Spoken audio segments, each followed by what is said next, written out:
Pour nous, Adopi, bon, pour de nombreuses raisons, est quelque chose d'extrêmement dangereux, en plus d'être coûteux pour le contribuable.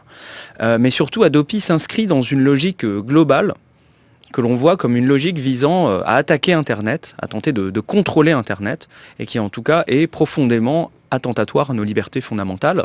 C'est un petit peu le prolongement de la logique sécuritaire que l'on voit dans le discours sur les Roms, avec la vidéosurveillance généralisée et les nombreuses peurs qui sont instrumentalisées par ce gouvernement.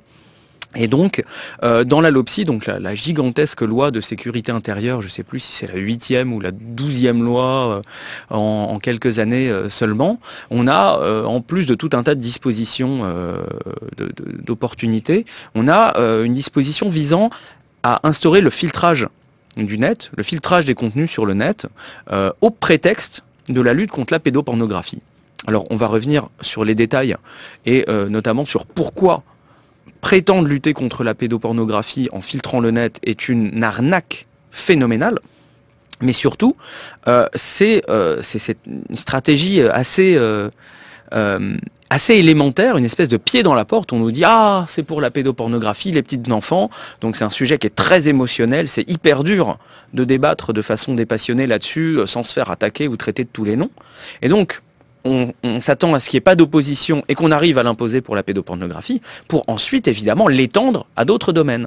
Alors donc, c'est amusant, enfin amusant non, mais actuellement, il y a une inversion du calendrier parlementaire. Ça devait d'abord commencer par la pédopornographie, ensuite les jeux en ligne. En réalité, on l'a mis en œuvre d'abord pour les jeux en ligne, et maintenant pour la pédopornographie. C'était la loi dite de l'Argel sur la libéralisation des jeux en ligne qu'il instaurait. Et surtout, on a le président Sarkozy qui, dans ses vœux à la culture en janvier 2010, a dit devant les représentants des industries du disque et du film, l'Adopi, si ça suffit pas, on ira plus loin, et il faut pour cela expérimenter sans délai des dispositifs de filtrage. Donc le président a d'ores et déjà promis aux industries qui demandaient l'Adopi le filtrage du net pour leur croisade contre le partage.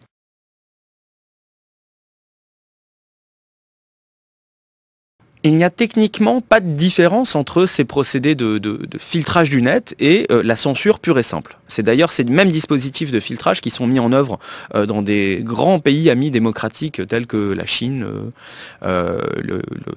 l'Iran ou même la Tunisie. En réalité, pour entrer un petit peu dans les détails, c'est le gouvernement, ou plutôt une autorité administrative qui dépend du ministère de l'Intérieur, qui va édicter une liste de sites, une liste noire de sites, et la transmettre à tous les opérateurs avec une obligation de rendre ces sites inaccessibles pour leurs utilisateurs par tout moyen. Donc il y a de nombreux problèmes ici. Déjà, le fait que ce soit une autorité administrative et non pas le juge, mais quand bien même, le fait même que ce soit une liste noire fait que l'on ne peut pas savoir ce qu'il y a dedans. Si on ne sait pas ce qu'il y a dedans, potentiellement il peut y avoir des erreurs ou des sites qui ne sont pas du tout relatifs à la pédopornographie, et de là, on n'a aucun moyen de le savoir, donc aucune voie de recours. Et imaginez que par erreur, opportunément, la veille d'une élection, un site d'un parti se trouve censuré comme ça par erreur. Il n'y aurait aucun moyen de le rétablir. Alors, là on dit, oh mais vous voyez le mal partout, c'est des fantasmes, ça n'arrivera pas. C'est dans l'étude d'impact du gouvernement qui accompagne la LOPSI qu'il est écrit noir sur blanc que pour toutes les techniques connues aujourd'hui qui pourraient concourir à mettre en œuvre ce filtrage, le risque dit de surblocage est absolument inévitable. Le surblocage, c'est dire, voilà, il y a un site là-bas, on vous demande de le filtrer, et vous mettez en œuvre ce qui est l'état de la technologie aujourd'hui pour le filtrer, mais en bloquant l'accès à ce site, en réalité, vous bloquez l'accès potentiellement à 2, 10, 100 autres sites qui se trouvent en réalité hébergés au même endroit. Donc on peut même imaginer comme ça que des gens vont aller s'amuser à mettre, à l'insu d'utilisateurs de certains sites, vont aller mettre des contenus pédopornographiques en exploitant des failles de sécurité, pour ensuite dénoncer le contenu lui-même et se retrouver en pratique avec l'ensemble du site qui soit fermé. C'est extrêmement dangereux pour la démocratie, c'est extrêmement dangereux pour la liberté d'expression.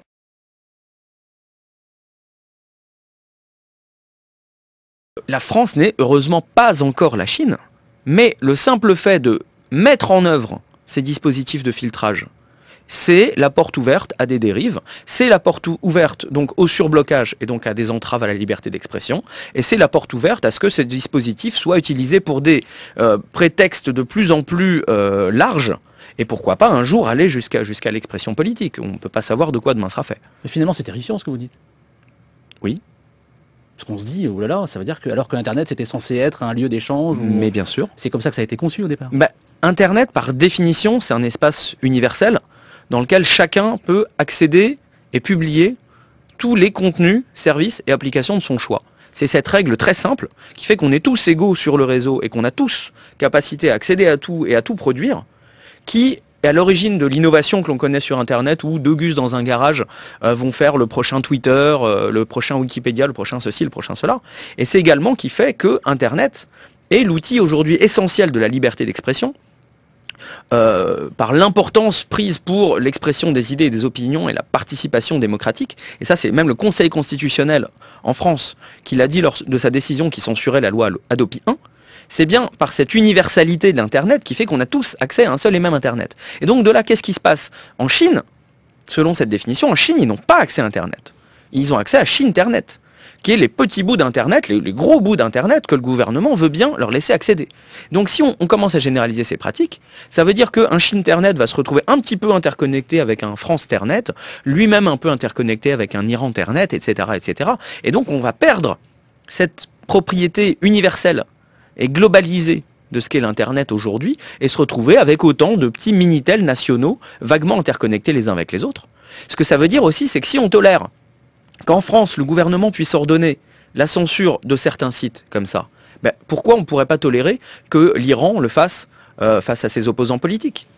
Ou qu'on le fasse au Pakistan pour quiconque montre une épaule ou quelque chose qui va à l'encontre d'une vision très resserrée de l'islam ou des choses comme ça. Si on tolère la censure chez nous, comment peut-on s'y opposer à l'étranger? C'est une question qu'il faudrait poser à Bernard Kouchner, je ne sais pas. Eh ben, Jérémy Zimmermann, merci beaucoup. Merci à vous.